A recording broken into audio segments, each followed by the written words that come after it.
독일의 시인 릴케는 이런 말을 했습니다.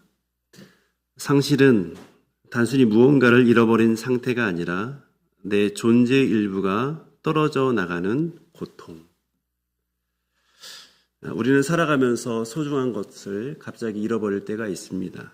그것이 평생 일궈왔던 재산일 수도 있습니다.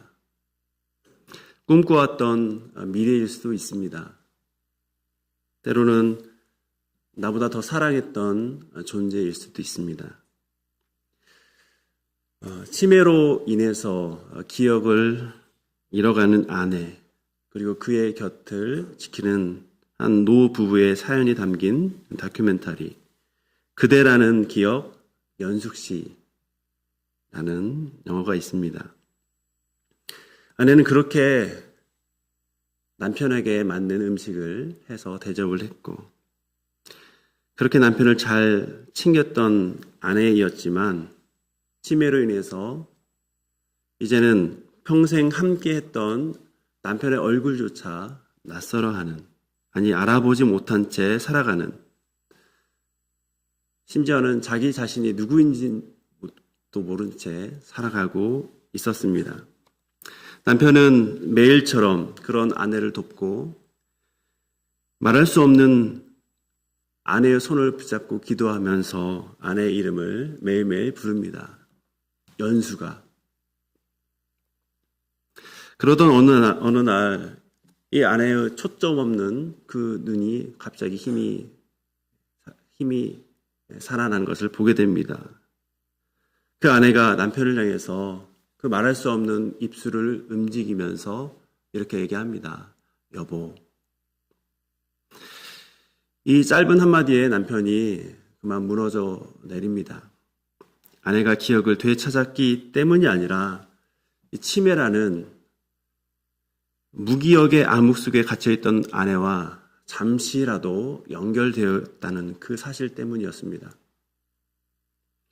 잃어버린 줄만 알았던 존재를 다시 만났을 때 그 슬픔과 눈물은 세상에 줄 수 없는 기쁨으로 바뀝니다. 오늘 본문에도 깊은 상실감에 빠져있는, 그래서 통곡하는 한 여인이 등장을 합니다.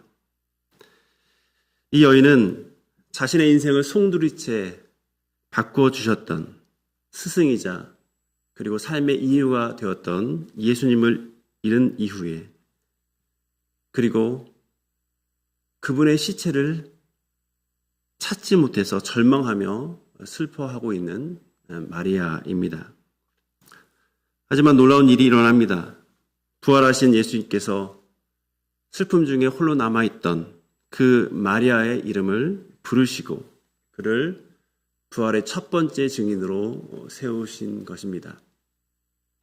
오늘 본문은 이 사건을 세 개의 장면으로 펼쳐 보입니다. 부활하신 주님께서 울고 있는 이 여인을 찾으시고 그 이름을 부르셔서 슬퍼하는 눈을 여십니다. 그리고 증인의 삶으로 그를 부르시는 내용입니다. 이 세 장면은 서로 구별되지만 결국 하나를 향해서 나가고 있습니다. 찾아오심이 없다면 만남도 없고 만남도 없다면 보내심도 없다라는 것입니다. 오늘 이 내용을 통해서 부활이 어떻게 한 사람의 내면과 그의 행동을 바꾸는지 오늘 말씀을 통해서 우리 깊이 살펴보고자 합니다. 오늘 본문에 보면 부활 아침 가장 이른 시각에 무덤 밖에 홀로 서 있는 마리아라는 한 여인으로 인해서 시작이 되는 것을 보게 됩니다. 사실 앞에 보면 가장 먼저 무덤을 찾은 이 여인이 문이 열려있는, 무덤 문이 열려있는 놀라운 광경을 목격하고 베드로와 그 사랑하시는 제자 요한입니다. 베드로와 요한에게 이 소식을 전합니다. 이 두 제자가 이 소식을 듣고 헐레벌떡 무덤에 도착을 합니다. 빈 무덤을 확인한 이 두 제자는 각자 자기의 생각을 가지고 다시 거처로 돌아갑니다. 이렇게 두 남자는 빈 무덤의 증인이 됩니다. 하지만 아직 이들이 부활의 증인이 된 것은 아닙니다. 그들이 확인한 것은 예수님의 시신이 없어졌다라는 사실 정도입니다. 두 제자가 떠난 이후에 마리아는 그 자리를 떠나지 못합니다. 이 여인은 무덤 밖에서 슬퍼하며 울고 있습니다. 여러분, 왜 이 마리아가 다른 제자와 달리 그 자리에 떠나지 못할까요? 오늘 본문을 보면 요한은 그 이유를 품은 그의 슬픔에 대해서 이렇게 헬라어 단어로 반복하여서 강조하고 있습니다. 클라이오라는 헬라어 단어입니다.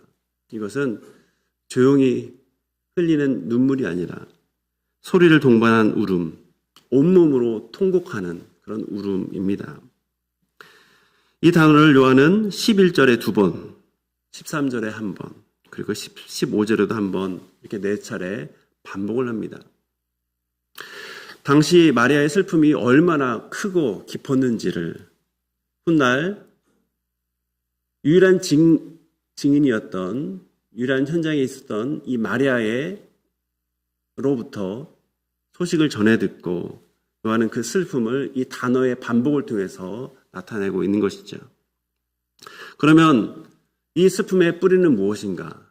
그 답은 마리아가 과연 누구인지에 대해서 우리가 알므로 알 수 있습니다. 성경은 마리아의 과거에 대해서 이렇게 기록합니다. 누가복음 8장 2절입니다. 7 귀신이 나간 자 막달라인이라 하는 마리아. 이 표현처럼 막달라 마리아는 한때 7 귀신 들린 자였습니다. 여러분, 7은 완전수입니다. 이 여인이 7 귀신에 들렸다는 것은 귀신에 의해서 스스로 빠져나올 수 없는 그 악한 능력에 의해서 완전히 깊이 지배되어 있다라고 하는 것을 말합니다. 여러분, 귀신에 사로잡힌 것이 어떤 의미인지 우리 한번 상상해 보십시오. 얼마 전에 TV를 봤습니다. 그 TV 프로그램을 보니까 도박에 중독된 10대 아들과 그리고 어머니가 등장했습니다. 이 도박에 중독된 아들 때문에 온 가족이 그 빚을 떠안고 그 빚 독촉에 의해서 너무나 힘들어한 그런 이 가정이 용기를 내어서 상담을 하는 이 상담자에게 상담을 요청하는 이 TV 프로그램에 등장했던 것입니다. 호기심으로 이 10대 남자아이는 친구들과 함께 도박을 시작을 합니다. 하지만 시간이 지나서 친구들이 좋아서 도박한 것이 아니라 도박 자체가 좋아서 도박을 하게 됩니다. 그리고 엄청난 빚을 남기게 되고 그 빚을 어머니가 갚고 있습니다. 이 도박 중독, 자신에게도 가족에게도 상처 주고 무너뜨리는 것이 도박 중독입니다. 그런데 귀신에 사로잡힌 자는 어떠했겠습니까? 마리아는 도박 중독보다 훨씬 더 사회적으로, 영적으로 완전히 무너져 버린 사람인 것이죠. 그런 마리아를 예수님께서 고쳐주신 것입니다. 이 여인은 단순히 병을 치유받은 정도를 넘어서 예수님의 축기를 통해서 새로운 삶을 얻은 사람입니다. 예수님은 이 여인을 사회의 구성으로 다시 회복시켜 주시고 무너진 삶의 사이클을 되찾게 해주신 분이십니다. 예수님은 이 여인의 인생 전체를 완전히 새롭게 만들어준 분이셨습니다. 그래서 예수님께서 십자가 처형으로 그 눈앞에 없어지자 예수님은 이렇다는 극심한 상실과 그리고 죽을 것 같은 고통 가운데 지금 이 자리에 그는 머물고 있는 것입니다. 뿐만 아니라 이어지는 누가복음 8장 3절은 마리아가 예수님의 사역을 물질로도 섬기고 삶으로도 따랐던 사람인 것을 보여주고 있습니다. 이 여인은 귀신으로부터 해방된 이후에 예수님의 사역이 시작된 유대의 변방 갈릴리에서부터 유대의 중심지인 예루살렘까지 따라온 사람입니다. 그는 십자가 앞에서도 도망가지 않았습니다. 예수님의 장례를 끝까지 지켜본 사람입니다. 그리고 안식 후 첫날 이른 새벽에 향품을 가지고 가장 먼저 무덤을 찾아오게 됩니다. 한마디로 마리아는 예수님을 끝까지 지켰던, 예수님의 곁을 끝까지 지켰던 사람인 것입니다. 그 사람이 지금 무덤 앞에 서서 엉엉 울고 있습니다. 깊이 사랑했기에 그 은혜를 받았기에 그 은혜를 깊이 기억했기 때문에 지금 예수님의 시신조차 잃어버린, 그 시신조차 찾을 수 없다는 그런 이 상황을 맞이하고 그만 무너져 내려 있는 것입니다. 이렇게 깊은 슬픔 가운데 있는 마리아에게 놀라운 일이 벌어집니다. 그가 몸을 굽으려 안을 보니까 안에 흰 옷 입은 두 천사가 있습니다. 천사가 묻습니다. 여자여 어찌하여 우느냐? 이 질문에 여자가 이렇게 대답합니다. 사람들이 내 주님을 옮겨다가 어디에 두었는지 내가 알지 못함이니이다. 이 말을 하고 뒤를 돌이켜보니까 그 자리에 예수님께서 서 계십니다. 그런데 요한은 마리아의 예수님의 인식에 대해 문제 있다는 것을 알고 있습니다. 14절입니다. 예수이신 줄을 알지 못하더라. 예수님이신 것을 알지 못합니다. 헬라어 테오레이는 흘낏 보는 것이 아니라 주목하여 본다라는 의미를 가지고 있습니다. 그러니까 예수께서 서신 곳을 주목하여 봄에도 불구하고 그는 지금 눈앞에 계신 분이 예수님인 것을 알지 못하고 있습니다. 예수님께서 16절에 보면 여자여 어찌하여 울며 누구를 찾느냐라고 물으실 때도 마리아는 예수님을 아직 알아보지 못하고 있습니다. 그분을 오히려 동산지기로 오인하고 있습니다. 여러분, 예수님을 갈릴리에서부터 예루살렘까지 정말 가까이 했던 마리아가 왜 예수님을 보고도 알아보지 못했을까요? 슬픔이 너무 크고 절망이 크면 눈앞에 있는 것도 제대로 알아보지 못할 수 있는 그런 상황이 됩니다. 하지만 그보다 더 결정적인 이유가 있습니다. 그것은 부활의 가능성을 그는 상상하지 못하고 있기 때문입니다.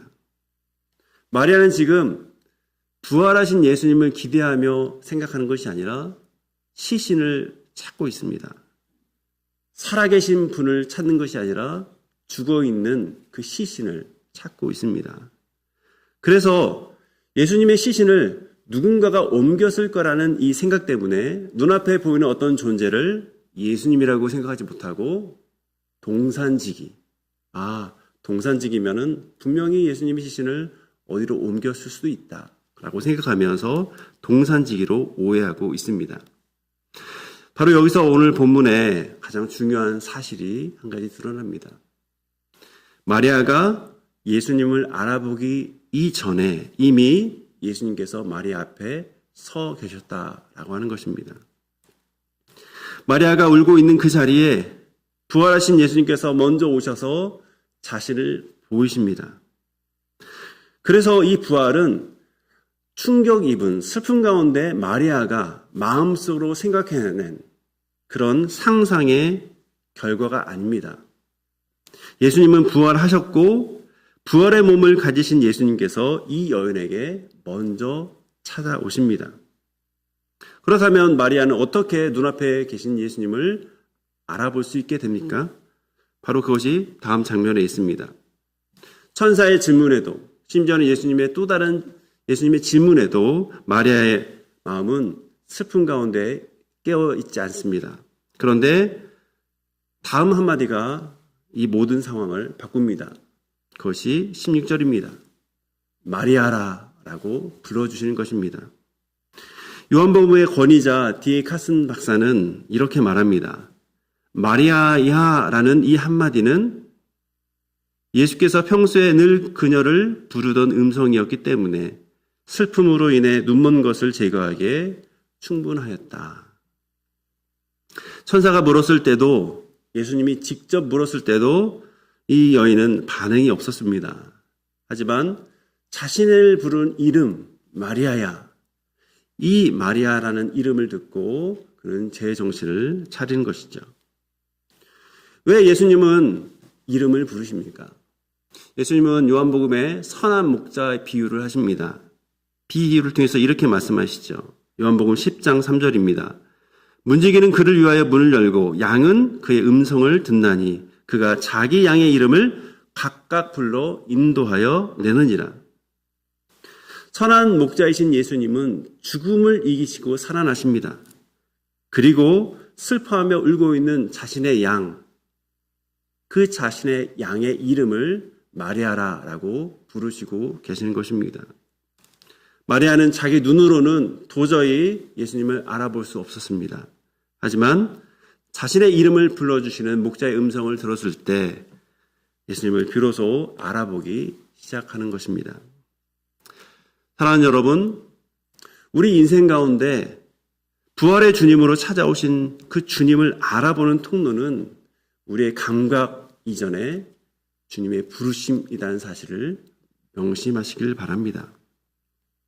예수님은 부활의 첫 증인으로 이 여인에게 찾아와 주시고 그 여인의 이름을 불러주십니다.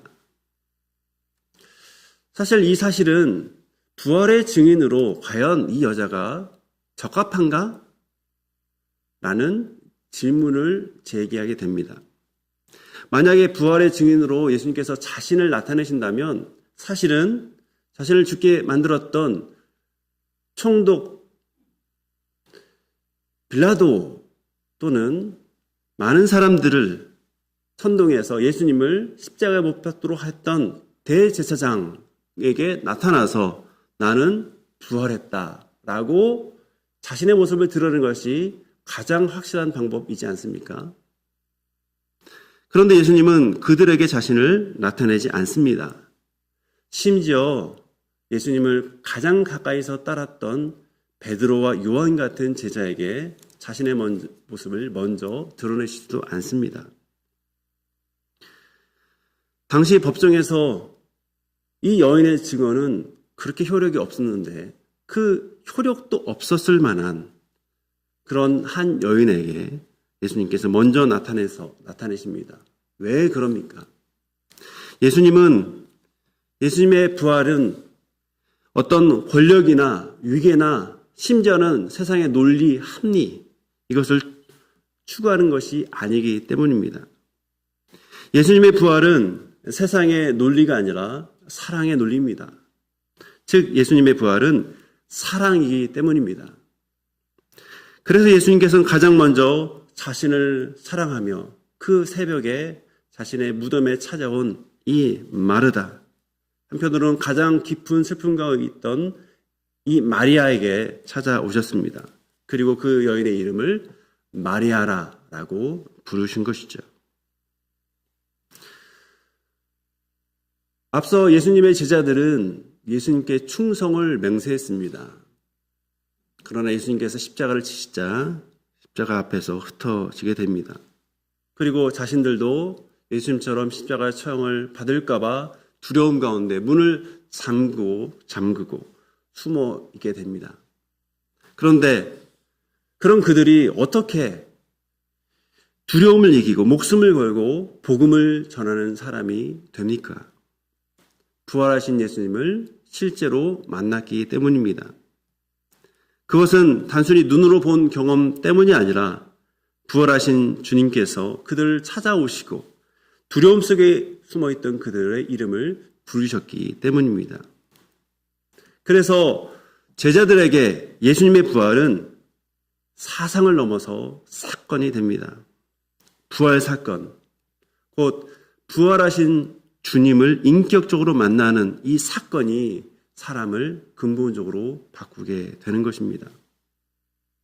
사랑하는 여러분, 우리는 부활하신 예수님을 눈으로 볼 수 없습니다. 그러면 우리가 어떻게 보이지 않는 그 예수님의 그리고 그분의 부활을 믿게 됩니까? 어떻게 부활신앙을 갖게 됩니까?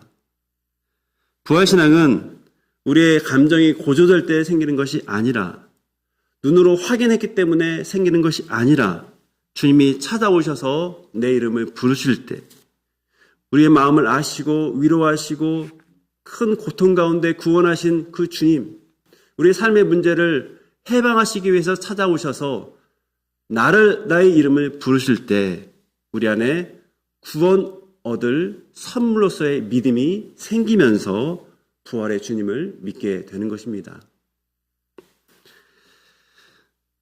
예수님은 이 여인을 향해서 마리아라 라고 부르십니다.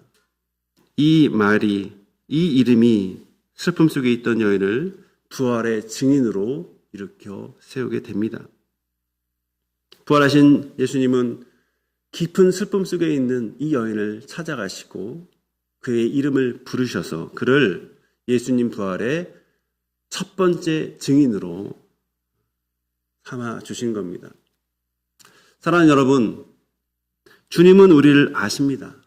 우리 이름을 아십니다. 그분은 목자이시기 때문입니다. 우리가 어떤 상태에 있든지, 얼마나 깊은 슬픔 가운데 있는지, 그리고 심지어 우리의 위선된 모습도 다 아십니다.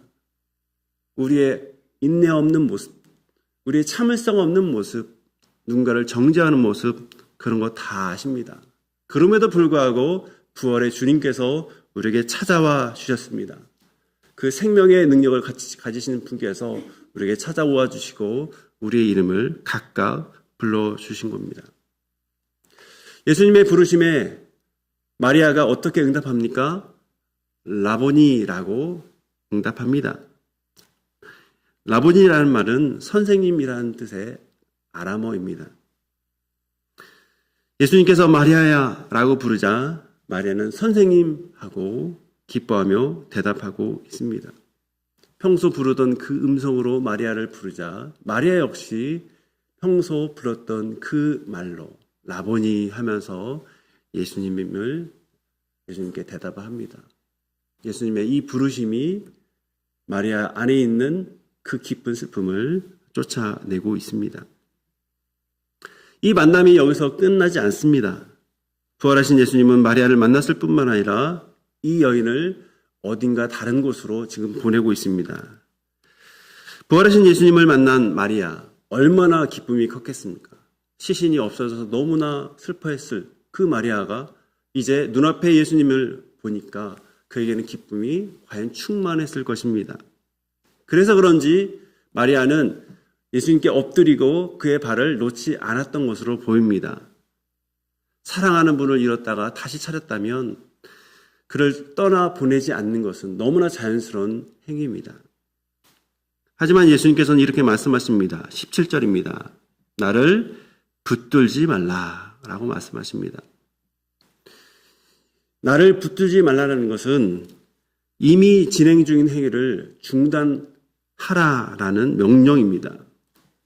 이것은 차가운 거절로 보이지만 사실은 이런 의미입니다. 지금 나를 붙들고 있을 때가 아니다. 나의 발을 붙들고 매달 때가 아니다. 너는 이 부활의 소식을 사람들에게 전해야 된다. 라는 그런 의미로 나를 붙들지 말라라고 말씀하고 있습니다. 예수님의 부활은 그런 의미에서 마리아에게는 예수님을 개인적으로 발을 붙잡는 신앙을 넘어 보냄을 나타내는 신앙의 시작점이 됩니다. 마리아가 얼마나 깊이 슬퍼했습니까? 그러나 그에게 들려지는 마리아는 예수님의 그 음성이 그의 슬픔을 몰아내게 됐습니다. 이렇게 예수님과의 만남이 마리아에게 또 다른 보내심으로 진행되고 있다는 것을 보게 됩니다. 부활하신 예수님을 만난 그 사람은 예수님만 붙잡고 있는 것이 아니라 예수님께서 보내심을 보내는 그 사명을 수행하게 됩니다. 그래서 예수님은 17절에 이렇게 말합니다. 너는 내 형제들에게 가서 이르라 라고 말씀하십니다. 이 형제들이라는 말은 예수님의 육신의 형제들을 가리키는 말이 아닙니다. 예수님의 제자들을 가리킵니다. 요한복음 안에서 예수님께서 제자들을 형제라 부른 것은 처음입니다. 요한복음 13장 16절에 보면 예수님께서는 제자들을 종이라고 부르십니다. 15장 14, 15절에는 종되었던 이들을 친구라고 부르십니다. 그리고 이 부활 아침에는 제자들을 형제라고 지칭을 하십니다. 종과 주인의 관계, 친구 사이의 관계를 넘어서 이제는 같은 아버지를 모신 자녀, 가족이 된 것입니다. 이 새로운 관계의 근거가 바로 다음 선언에 나옵니다. 내가 내 아버지 곧 너희 아버지, 내 하나님 곧 너희 하나님께로 올라간다. 예수님은 내 아버지와 제자들이 부를 너희 아버지를 구분하십니다. 우리 아버지라고 말씀하지 않으십니다. 예수님은 분명 하나님의 아들 되시고 하나님의 우리의 자녀 되심과는 그런 의미에서 본질적으로 동일하지 않습니다. 예수님은 본래 하나님의 품에 안기셨던 독생하신 아들이십니다. 그리고 우리는 그 예수님 덕분에, 그 예수님 안에, 그 예수님 때문에 입양된 하나님의 자녀로서 예수님과 형제의 관계가 되는 것이죠. 그런데 이 놀라운 일로 우리는 하나님을 우리의 아버지라고, 그래서 예수님을 우리의 형제라고 부를 수 있는 놀라운 지위를 얻습니다. 이것이 어떻게 가능한 겁니까? 바로 부활 사건 때문에 가능한 것입니다. 부활이 새로운 가족 공동체, 영적 공동체를 형성하게 한 것입니다. 새로운 관계가 이렇게 열렸기 때문에 새로운 사명도 이제 시작이 됩니다. 그리고 그 첫 번째 사명의 주자는 바로 한 여인 마리아인 것입니다. 마리아는 예수님께서 형제로 부르신 제자를 향해서 이렇게 말합니다. 내가 주를 보았다. 단순히 목격담을 얘기하는 것이 아니라 증언의 역할을 하는 것입니다. 나는 주님을 보았고 그 사실은 지금도 변함없어 라고 말을 하고 있습니다.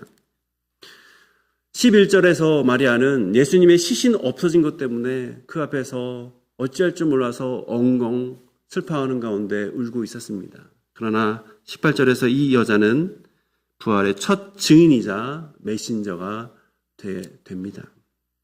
무엇이 이런 변화를 만들어 냈습니까? 찾아오신 예수님, 마리아의 이름을 부르신 예수님, 그를 제자들에게 부르신 예수님입니다.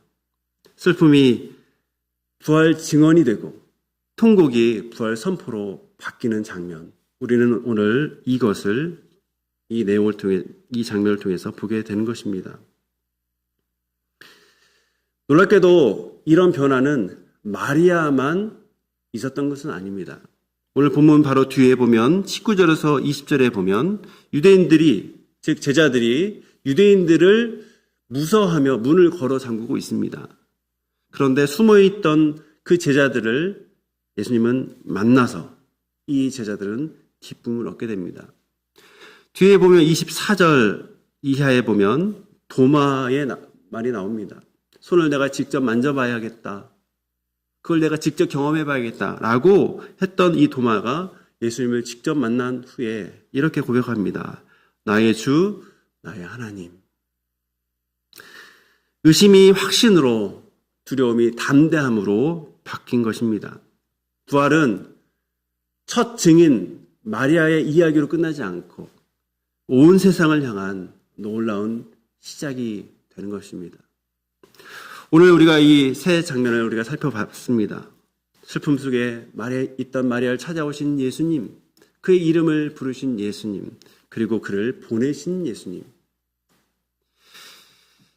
결국 부활하신 예수님께서 우리에게 먼저 오실 때, 목자가 자기 양을 부르듯이 우리의 이름을 불러주실 때 그 만남은 반드시 보내심의 사명으로 나아가게 된다라고 하는 것입니다. 그래서 부활은 죽은 사람의 이야기를 꺼내서 과연 그랬다라는 것에 의미를 넘게 됩니다. 부활은 지금도 사람을 부르시고 그 부르신 사람을 통하여서 부활의 증인으로 살아갈 수 있도록 하시는 것입니다. 결국 부활은 과거를 기념하는 것이 아니라 오늘 나에게도 임하는 사건이 되는 것입니다. 사랑하는 여러분, 오늘 이 자리에서 그 부르심을 기억하시기 바랍니다.